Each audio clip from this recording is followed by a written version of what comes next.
Hello everyone, I am third year MBBS student from Uzbekistan. इससे पहले हम कुछ टेक्निकल डिटेल्स या फिर रूल्स के बारे में बात करें। मैं ये बताना चाहता हूँ कि ये वीडियो मैं क्यों बना रहा हूँ। पिछले कई सालों में मैंने ये देखा है स्टूडेंट्स के साथ स्कैम्स हो रहे हैं या फिर उन्हें ओवर चार्ज किया जा रहा है एजेंट्स के थ्रू। इनमें से कुछ मेरे फ्रेंड्स, कुछ मेरे जूनियर्स भी थे। कुछ स्टूडेंट्स तो ऐसे भी थे जिन्होंने लाखों रुपए खर्च कर दिए, बट उन्हें एंड में पता चला कि इंडिया में उनकी डिग्री ही नहीं वैलिड है। तो बस इसी सब चीज़ों को देखते हुए मैंने ये डिसाइड करा कि ये चैनल मैं एमबीबीएस अब्रॉड से रिलेटेड हर एक चीज़ के लिए डेडिकेट करूँगा, जिससे ये सब चीज़ें आपको फेस नहीं करनी पड़े। तो अब बात करते हैं एनएमसी गाइडलाइंस के बारे में। देखो, ये रूल्स हमारी लाइफ को हार्ड बनाने के लिए बिल्कुल भी नहीं है। इन रूल्स का बस एक ही मतलब है कि हमें क्वालिटी एजुकेशन मिले और हम एक अच्छे डॉक्टर बन के इंडिया वापस जा सकें। इन रूल्स को डिटेल में समझने से पहले मैं ये चाहता हूँ कि आप हमारे हेल्थ मिनिस्टर का ये वीडियो देखें। एनएमसी ने एक क्लियर गाइडलाइन डिक्लेयर की है। विदेश में हमारे स्टूडेंट जाके डॉक्टर ना बने ऐसा हम नहीं चाहते, वो जाए डॉक्टर बने, हमें कोई दिक्कत नहीं, लेकिन वहाँ क्वालिटी एजुकेशन है।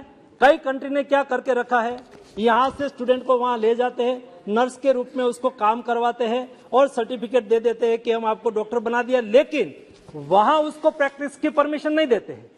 और इंडिया में आके जाओ और इंडिया में आप एफएमजी की एग्जाम पास कर दो और इंडिया में ट्रीटमेंट करो, इंडिया में डॉक्टर के रूप में काम करो।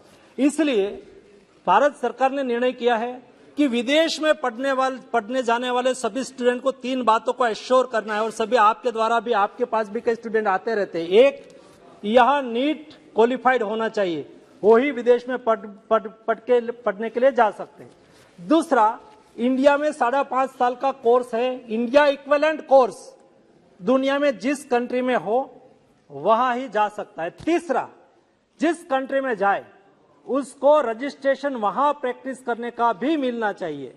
वहां उसको प्रैक्टिस करने का परमिशन मिलती नहीं है, रजिस्ट्रेशन मिलता नहीं है, और उसको यहाँ इंडिया में छोड़ देते हैं, वो देश की हेल्थ के लिए ठीक नहीं है। इसलिए हमने 3 बातों को सुनिश्चित कर दिया है।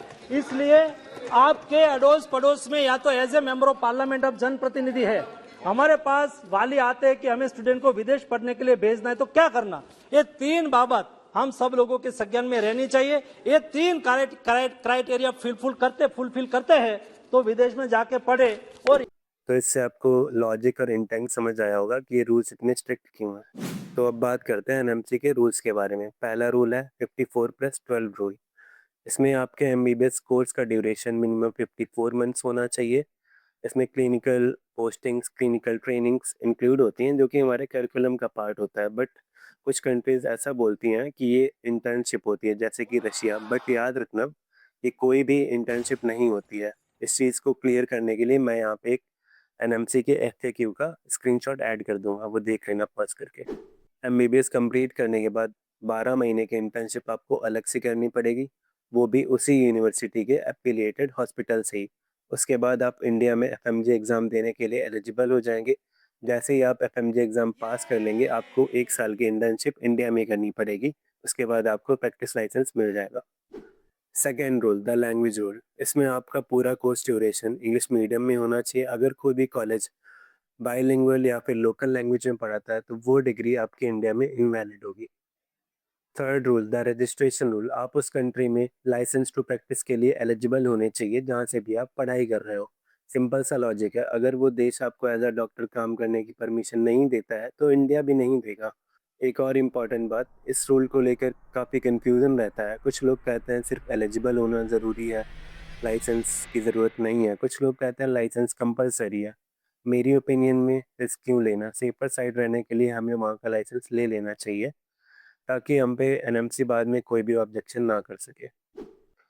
अब्रॉड से एमबीबीएस करने के बाद इंडिया में आके डॉक्टर बनने के लिए हमें ये सारे रूल्स फॉलो करने होंगे। इन्हें इग्नोर करना मतलब अपने करियर को रिस्क में डालना होगा। अगली वीडियो में मैं अलग अलग कंट्रीज़ को कंपेयर करूंगा, वो भी इन्हीं एनएमसी गाइडलाइंस को ध्यान में रखते हुए, जिससे कि आपको पता चले आपके लिए कौन सी कंट्री सही है और कौन सी नहीं है। अगर आप भी किसी यूनिवर्सिटी में एडमिशन लेने का सोच रहे हो, तो आप मुझे इंस्टाग्राम पर डीएम करके पूछ सकते हो कि आपके लिए वो सेफ है या नहीं।